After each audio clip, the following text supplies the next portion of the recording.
de lamentation, un veau d'or. Alors, bonjour, docteur Wilson. Bonjour, papa. Tout de suite, en votre nom, je m'en vais lui poser la première question. En fait, docteur, qu'est-ce qui est derrière cet intitulé « Le mur de lamentation, un veau d'or » Justement, ce qui est caché derrière, c'est après avoir observé tous les pèlerinages qui sont organisés en terre dite sainte et les comportements même de nos frères chrétiens devant ces murs.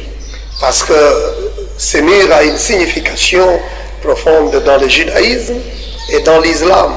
Mais malheureusement, aujourd'hui, nous constatons que ça attire même des milliers de chrétiens qui viennent de différentes nations, qui vont pour se recueillir, aussi comme les autres, devant les soi-disant murs de lamentation. Oui, mais excusez-moi, docteur, sans vous interrompre.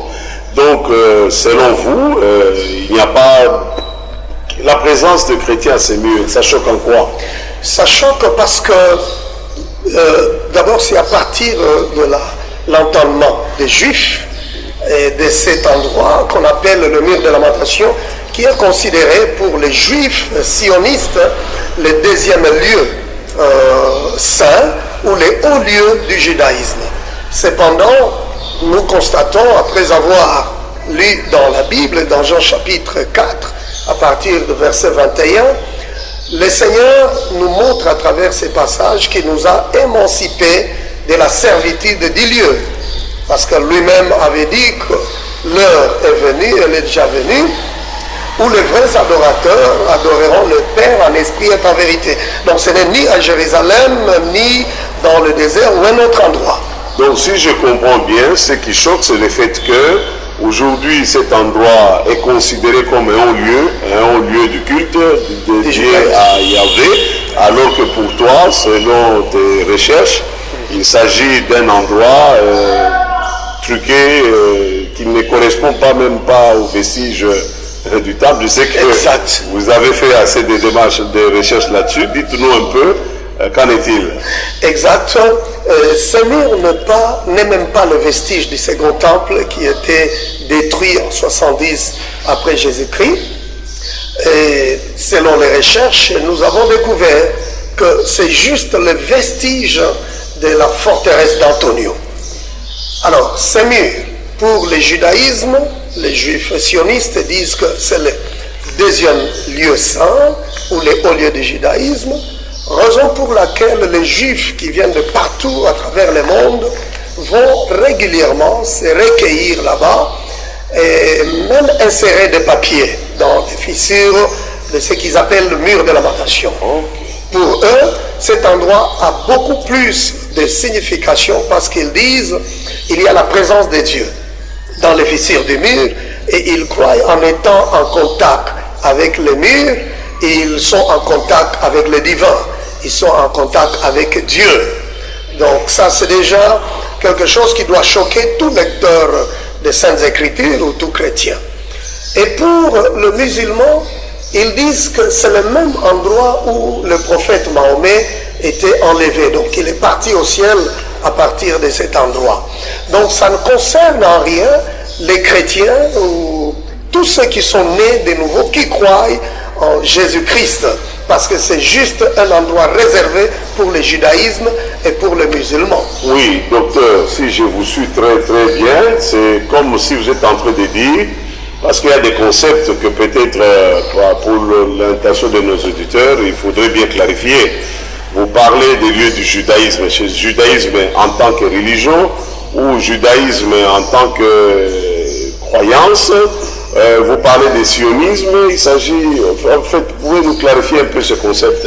Oui, c'est judaïsme justement, le judaïsme qu'on appelle judaïsme moderne, qui commence après l'Holocauste qui était créé par Hitler dans son pays, Allemagne d'Hitler, et les Juifs se sont dispersés dans le souci de préserver leur tradition.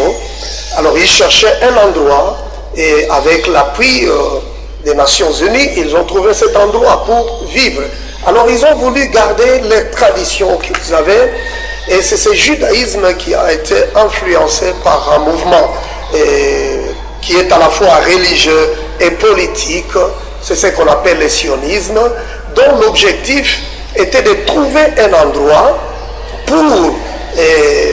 un endroit qui peut abriter tous les juifs qui étaient exilés autrefois. Parce que leur souci, ils ne voulaient plus que les juifs souffrent de l'exil.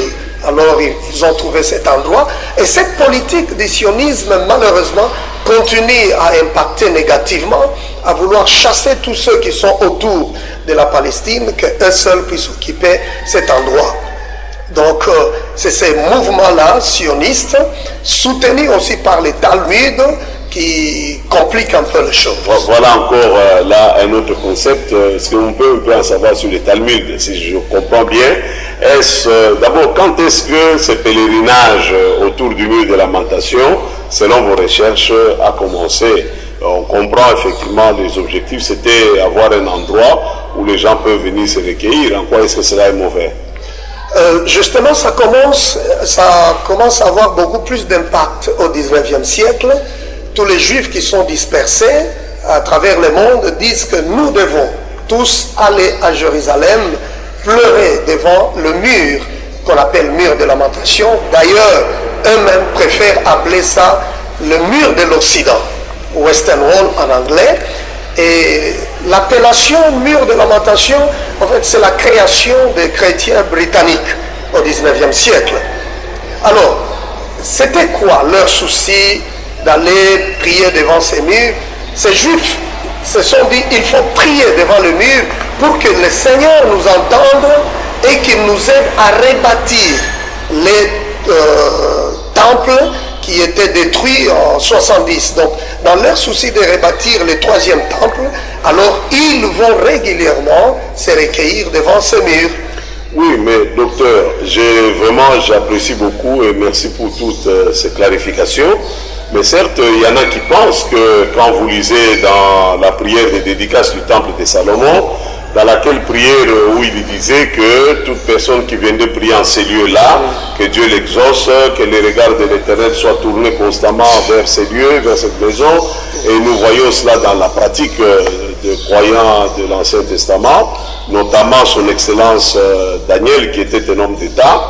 Quand il prie les fenêtres ouvertes en direction de Jérusalem. C'est-à-dire que quelque part, il y a une territorialisation de la présence de Dieu en ces lieux-là. Vous ne pensez pas que ceux qui continuent à aller vers, quand bien même vous n'êtes pas d'accord avec l'emplacement comme étant les vestiges de l'ancien temple d'Hérode, parce que celui de Salomon avait déjà été détruit, bon, Hérode a rebâti sur les mêmes ruines-là. Est-ce que ce n'est pas ce qui justifie cet engouement vers ces lieux? Justement, papa, c'est ça le grand souci. Déjà dans cet ouvrage, dans sa page d'introduction, nous avons parlé de cela. Le problème qui se pose ici, premièrement, le Seigneur nous a émancipés de la servitude des lieux, parce qu'avant, pour rendre un culte agréable à Dieu, il fallait que tous les chrétiens, que tout le monde, puisse se diriger à Jérusalem. Maintenant, le Seigneur dit, non, ce n'est plus question de lieu. Parce que Dieu cherche ceux qui l'adorent en esprit et en vérité. Donc, à partir de cette déclaration, le Seigneur nous montre comment il a inauguré un nouveau monde, un nouveau système de culte qui passe à travers l'œuvre de la croix. Donc l'œuvre de la croix est venue mettre fin aux cérémonies et aux rites. Donc deuxième vérité ici, c'est quoi? C'est ce que vous venez de dire justement. Nous croyons que cet endroit n'a rien à voir avec le vestige du second temple, parce que les prophéties bibliques sont claires. Jésus lui-même dit, chaque fois qu'on lui montrait la beauté de ces bâtiments, mais il disait toujours qu'il ne restera pas pierre sur pierre. Que ce soit dans Matthieu, dans Luc, dans Marc, les 4 prophéties disent la même chose. Non seulement avec le Seigneur Jésus-Christ, nous voyons même avec Michée, dans le livre de Jérémie, chapitre 26, le verset 18. Donc, le même langage, que cet endroit sera ravagé, détruit complètement. Alors, si nous, les chrétiens, nous voulons nous comporter comme les autres, les juifs sionistes, c'est-à-dire nous sommes en train de dire que le Seigneur a menti, parce que le Seigneur a dit tout sera ravagé, complètement détruit. Et nous croyons que Jésus-Christ lui-même c'est la vérité, donc il ne peut pas mentir. Le mensonge n'est pas en lui parce que lui-même c'est la vérité. Voilà, le comportement qu'affichent nos frères veut tout simplement dire en substance que le Seigneur a menti, et pourtant le Seigneur n'a pas menti. Donc voilà un peu ce qui est tout autour de cette histoire du mur de lamentation. Nous ne sommes pas obligés de nous rendre là-bas parce que le Seigneur nous a émancipés de la servitude des lieux. Deuxièmement, cette histoire n'a rien à voir avec les vestiges du second temple. Merci beaucoup, bien-aimés fidèles auditeurs et auditrices. Là, nous sommes en train de recevoir pour vous le docteur Léon Maniema, qui est l'auteur de ces livres que je vous recommande très vivement. Il faudrait vraiment que vous puissiez vous en procurer parce que vous voyez une émission comme celle-ci, nous n'allons pas aborder tous les sujets ni tous les petits points qui sont contenus dans ces livres. Il y a premier tome et deuxième tome, donc nous vous encourageons vivement à pouvoir vous en procurer pour enrichir, donc assouvir votre soif. Donc je reviens encore en votre nom, je vais vers le docteur afin de lui poser la question. Si je comprends très bien, l'expression lieu saint, donc pour lui, ça n'a pas d'importance parce que ce qui sanctifie les lieux, c'est la présence du Seigneur en quelques lieux qui se trouvent, où deux ou trois se réunissent en son nom. Alors qu'on appelle les murs de lamentation les lieux saints ou Jérusalem lieu saint, donc ça vous dérange en quoi? Oui, ça me dérange parce que il est clair, ces sionistes veulent lier la sainteté de Dieu, l'associer à un endroit, à une rivière comme le Jourdain, l'associer à un mur, l'associer à une tombe. C'est pour cette raison que les Juifs sionistes appellent Jérusalem 3 fois sainte. Et malheureusement, encore une fois, cela entre dans la croyance de certains chrétiens. En partant en pèlerinage, ils disent nous nous dirigeons vers la Terre Sainte. Si ça choque la vérité biblique, la raison qui est simple ici, les Juifs sionistes disent que Jérusalem est 3 fois sainte, c'est à partir des 3 religions qui sont abritées par Jérusalem ou qui sont dans Jérusalem. Il y a d'abord la paroisse catholique qu'on appelle Saint-Sépulcre. Et c'est cette paroisse, on dit, qui abrite la soi-disant tombe de notre Seigneur Jésus-Christ. Ça, c'est la première raison. Deuxième raison, c'est à cause du mur de lamentation. On dit que c'est le lieu saint, le deuxième lieu saint. On trouve, et ils disent que c'est un endroit saint. Et le mur de lamentation, c'est toute une religion, parce que ça regroupe différentes religions du monde, l'hindouisme, tous ces gens, ils vont là-bas. C'est les hauts lieux. Et aussi, la troisième raison, c'est la présence de la grande mosquée de Jérusalem, qu'on appelle Al-Aqsa. Donc, à cause de ces 3 religions, les Juifs sionistes, soutenus par les Talmuds, ils disent que Jérusalem est 3 fois sainte. Si cela choque la vérité biblique, c'est parce que les chrétiens ne peuvent pas croire que la sainteté est liée à un endroit. Papa, vous savez, les gens qui partent à Jérusalem en pèlerinage, s'il y a ceux qui se font rebaptiser dans le Jourdain, c'est parce qu'ils croient que le divin s'est territorialisé dans l'eau. Et vous verrez, ces gens, il avait déjà eu son baptême au Congo, en Côte d'Ivoire, au Gabon, partout où ils se trouvent. Et quand ils se rendent à Jérusalem, ils voudraient se faire rebaptiser, tout en laissant leurs enfants dans leurs pays respectifs. Ce sont eux les leaders qui se font rebaptiser. Et d'autres reviennent au pays avec du sable, avec de l'eau du Jourdain, avec de l'hysope. C'est parce qu'ils ont cru dans ces mensonges que la sainteté ou le divin s'est territorialisé dans un objet. Mais nous croyons que notre sainteté, c'est par rapport à l'œuvre. Ce que Jésus a fait à la croix, quand il dit tout est accompli, veut dire tout est complètement complet. Donc le Seigneur a tout complété à la croix. Tout bon chrétien n'a pas droit, n'a pas d'excuse devant le Seigneur d'aller encore poser ses mains devant le mur parce qu'il veut être en contact avec le divin, d'aller se faire baptiser. Merci beaucoup. Voilà, bien aimé. Donc, vraiment, les thèmes ou les sujets de ces livres, les murs de lamentation, un veau d'or, ça, c'est vraiment vrai parce que c'est de l'idolâtrie. L'idolâtrie, c'est le fait de considérer quelque chose comme étant Dieu, de prendre un lieu comme étant un lieu sacré, divin, etc., etc. Et eu égard à tout ce qu'il fustige dans ces livres, vous devez comprendre, frères et sœurs, que nous n'avons vraiment pas le droit. Si vous voulez aller en tourisme, comme moi je vais aux États-Unis, vous allez en Allemagne, un peu partout en tourisme, il n'y a pas un lieu sacré là-bas où on va se faire baptiser, on va offrir des offrandes, des prières, qu'on met, je ne sais pas, dans les fissures du mur. Donc vous comprenez que c'est vraiment un veau d'or. Mais j'aimerais très vite, parce que le temps nous presse, j'aimerais que nous puissions parler de la Shekinah, des mystiques juifs, de la Kabbale. Parce qu'il en parle dans son premier tome. Là, nous sommes à la page 42. J'aimerais que vous puissiez un peu nous parler sur la mystique de la Kabbale, ou les mystiques de la Kabbale. C'est quoi au juste ces choses? Exact. Déjà, quand on parle de la Shekinah, qui est une notion de la Kabbale juive, la Kabbale juive, c'est mélange de la science, la foi et la magie. D'abord, s'il faut revenir à ce qu'on appelle la Shekinah, parce qu'on en parle tellement dans les chansons dites chrétiennes aujourd'hui, dans les églises, il y a même des leaders chrétiens qui disent qu'un serviteur de Dieu ne peut rien faire sans la Shekinah. En fait, la Shekinah, c'est quoi? Selon la signification que nous donne les Talmuds, parce que les Talmuds a donné un développement mystique lié à la Shekinah. Les Juifs sionistes disent que dans les fissures des murs, il y a la présence de Dieu, et cette présence de Dieu prend la forme de la Shekinah. La Shekinah, on dit, c'est la partie féminine de Dieu.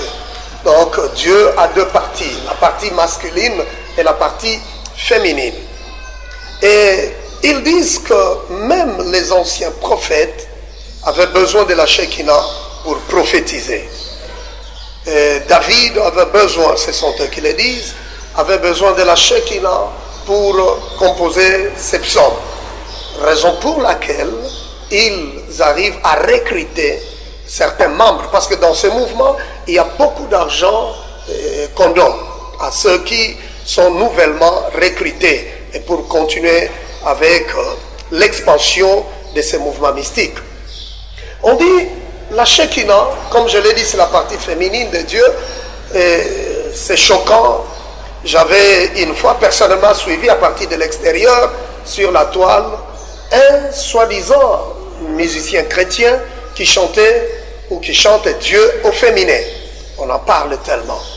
Alors, on dit, pour aider Dieu, pour compléter Dieu, l'homme a besoin des rapports sexuels, parce que ça c'est encouragé par la Shekinah. Wow. A besoin des rapports sexuels, c'est par ces moyens qu'il va imiter Dieu et qu'il va aider Dieu. Papa, c'est pour cette raison, vous voyez, tous ces gens, que moi j'appelle les ambassadeurs de la Shekinah, avec les masques de pasteurs, dans leurs églises, dans leurs bureaux, ils sont entourés de jeunes filles. Avant d'aller prêcher, le prophète va coucher d'abord avec une fille, parce qu'il veut, lorsqu'il va se mettre en train de prêcher, de prier pour les malades, qu'il y ait du surnaturel.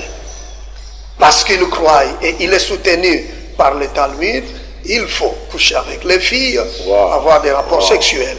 Alors voilà, c'est tout un culte, ce n'est pas un rapport sexuel normal, c'est tout un culte satanique. Ces filles qui ont déjà été Excusez-moi, docteur, c'est tellement choquant ce que nous avons là comme révélation quant à la Shekinah, mais au fait, il me semble qu'il y a une confusion entre la Shekinah et l'onction du Saint-Esprit. Ouais. Parce que nous croyons que pour faire l'œuvre de Dieu, on a besoin d'être capacité par Dieu, d'avoir l'onction divine. Mais ici, c'est plutôt une porte ouverte à l'immoralité ou au dévergondage sexuel. Comment est-ce que des hommes, des femmes impures peuvent-ils réellement libérer opéré par les serviteurs de Dieu. Exactement, mon papa. Et je dis encore une fois, la formation que nous avons eue à l'Institut supérieur théologique du Réveil, c'est ce qui nous a ouvert l'intelligence pour sonder, analyser les Écritures. Vous savez, c'est une grande confusion, parce que tous ceux qui sont ambassadeurs de la Shekinah ne parlent pas du Saint-Esprit. Déjà, au milieu du judaïsme sioniste, il est dit clairement que le Saint-Esprit, la Shekinah plutôt, c'est l'équivalent du Saint-Esprit. Donc c'est la force, c'est l'énergie. Vous entendrez ces ambassadeurs de la Shekinah dire clairement, je donne un exemple, quelqu'un qui dit, je voulais sortir, aller dans un rendez-vous, mais mon homme intérieur me dit, ne sors pas. Si tu veux partir seul, tu pars, moi je reste. Alors, c'est la Shekinah qui est l'équivalent du Saint-Esprit. Eux n'ont pas besoin du Saint-Esprit. Et la même Shekinah, dans le judaïsme, c'est la définition que nous venons de donner, mais ça a aussi un sens dans l'islam. Dans cet ouvrage, nous avons donné des passages du Coran qui parlent de la Shekinah. Mais dans l'islam, on appelle ça Sakina. Et Sakina, c'est un terme qui est associé au génie. Dans l'islam, on appelle ça les djinnis, les esprits de... Reste, si tu veux partir, tu pars seul. En fait, c'est cette Shekinah, c'est cet esprit démoniaque, les génies, nous parlons de la Shekinah et la mystification du sexe. Parce que la Shekinah va ensemble avec l'immoralité sexuelle. Et tous ces gens qui sont des ambassadeurs de la Shekinah, franchement, papa, ils ont une immoralité, je ne sais pas comment décrire ça, entourés de jeunes filles qu'ils abusent, parce que c'est soutenu par les Talmuds. Il faut des rapports sexuels pour arriver à aider Dieu et à compléter Dieu dans ses œuvres. Bien-aimé, c'est vraiment triste de voir que certains hommes d'église sont tombés dans ce piège. Que Dieu nous en garde. Je continue encore à poser des questions à votre place, parce qu'il faut que nous soyons, la Bible déclare, mon peuple est détruit parce qu'il manque la connaissance. Effectivement, quand on ne connaît pas toutes ces choses, on tombe dans des égarements et c'est très très dangereux. Je vous recommande vraiment de vous procurer ces livres, parce qu'il y a beaucoup de détails. Pour raison de temps, nous ne pouvons pas épuiser toutes les questions, mais là, on voit pourquoi est-ce que dans les livres d'Apocalypse, Dieu... donc le Seigneur Jésus dans Apocalypse 11, 8 parle de Jérusalem comme étant Sodome et Égypte. Pourquoi ce symbolisme-là? Merci beaucoup, papa, pour cette question. Jésus, notre Seigneur, voyait Jérusalem après l'enlèvement de l'Église. C'est comme ça qu'il va décrire Jérusalem après l'enlèvement, une ville... on appelle ça, on dit ça dans ces passages, dans un langage spirituel, Sodome et Égypte. Et il voulait tout simplement dire que Jérusalem sera la capitale mondiale de l'homosexualité. Wow. Et justement, c'est soutenu par les Talmuds. Nous venons de parler de la Shekinah. Parce que dans les Talmuds, il est dit, lorsqu'un homme va coucher avec un autre homme, ce n'est pas de l'abomination. Et dans le deuxième tome, nous avons mis quelques passages abominables contenus dans les Talmuds. Lorsqu'un homme va coucher avec un garçon, wow, un enfant de 13 ans, ce n'est pas de l'abomination. Alors comme c'est soutenu par les Talmuds, les livres qui ont remplacé la Torah, donc tous ces gens qui sont ambassadeurs de la Kabbale juive, qui sont dans ces mouvements sionistes, qui sont aujourd'hui en alliance avec les sionistes, ils ne doivent que faire ce qui est écrit dans les Talmuds pour accomplir, n'est-ce pas, les commandements du Talmud. Donc Jérusalem que nous voyons aujourd'hui, c'est ce que Jésus décrit dans les jours à venir après l'enlèvement, que Jérusalem deviendra la capitale mondiale de l'homosexualité, de la mondanité. Il faut déjà observer ce qui se passe à Hollywood, aux États-Unis d'Amérique.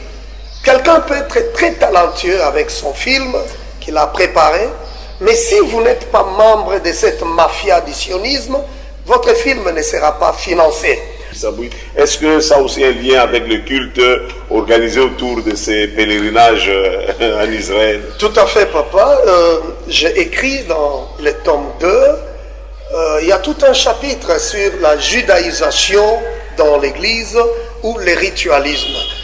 Aujourd'hui, c'est choquant encore une fois, papa. Ce n'est pas ce que... Parce que c'est une façon pour eux d'affirmer que nous sommes juifs. Quand un juif porte la kippa, il veut dire je suis juif, je ne suis pas chrétien. Wow. Maintenant, la question qu'on se pose aujourd'hui, pourquoi les chrétiens portent-ils ces vêtements juifs qui n'ont plus de place dans le Nouveau Testament? Affirment-ils qu'ils sont devenus juifs parce qu'on ne comprend rien? Il y a des choses qu'on a aujourd'hui introduites dans l'Église, comme les chauffards, la forme des trompettes, des choses qui étaient dans l'Ancien Testament, qui n'ont plus de place dans le Nouveau, parce que, comme nous dit l'Épître aux Hébreux, c'est l'ombre des choses à venir. Donc c'est cette confusion qui montre que l'Église a déraillé, papa. Que l'Église est dans le déclin, à partir de ces agents, de tous ces différents ordres mystiques qui introduisent ces instruments, ces vêtements dans l'Église. Donc là, vous voyez, en fait, si nous sommes chrétiens du Nouveau Testament, nous sommes enfants de Dieu, nous croyons dans l'Ancien Testament comme étant l'ombre des choses à venir, mais la réalité est en Christ. Donc nous n'avons pas besoin de retourner au système mosaïque ou aronique pour servir le Seigneur. Donc vous comprenez, bien-aimés, fidèles auditeurs et auditrices, que l'heure est grave, nous devons nous réveiller, parce que il me semble que l'Antichrist serait juif. Parce qu'on voit un peu l'influence qui se généralise dans le monde. Daddy, je le crois. Je le crois parce que c'est encore une autre raison qui fait qu'il n'y a pas de raison qui est alliance entre chrétiens et ces juifs aujourd'hui. Il y a une grande rupture. Les juifs ne croient pas en Jésus comme leur Messie, comme étant leur Messie. Ils attendent un Messie politique qui n'a rien à voir avec la spiritualité que nous avons aujourd'hui, comme nous croyons dans notre Seigneur Jésus-Christ. Et ils pensent que ce Messie est déjà prêt. Il est même soutenu, il est même préparé. Ils croient que le Messie bientôt va venir, parce que c'est pour cette raison, d'ailleurs, ils sont en train d'atteler pour la reconstruction du troisième temple. Et ce sont des signes qui montrent que le Seigneur revient bientôt, papa. Ils doivent détruire la mosquée Al-Aqsa, qui est juste à droite du mur de lamentation, parce que ces juifs disent que cette mosquée a été construite sur les ruines du troisième du temple qui était détruit. Alors, comment vont-ils reconstruire ce temple? Cependant, il y a encore une structure musulmane là-bas.